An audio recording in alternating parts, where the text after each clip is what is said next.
Ozone treatment নিয়ে অনেক কথা বলেছি, আজকে একটু ভিন্নভাবে বলছি।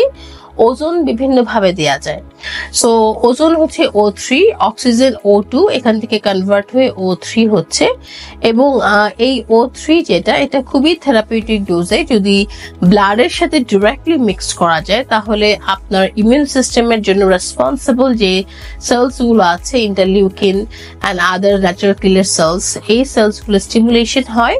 অটো ইমিউন সিস্টেম রিলেটেড যে ডিজিজগুলো আছে বা ইমিউন সিস্টেম বুস্ট আপ করতে হলে আপনার ওজোন ট্রিটমেন্ট এইভাবে যদি আমরা করি সঠিক উপায়, তাহলে খুব ভালো একটা রেজাল্ট আসে। ওজোন ট্রিটমেন্ট আমরা IBS এ মারাত্মক ভালো রেজাল্ট পাই। ওজোন ট্রিটমেন্টে আমরা autism, Parkinson's, Alzheimer's, even ADHD এই ধরনের পেশেন্টদের আমরা খুব ভালো রেজাল্ট পাই।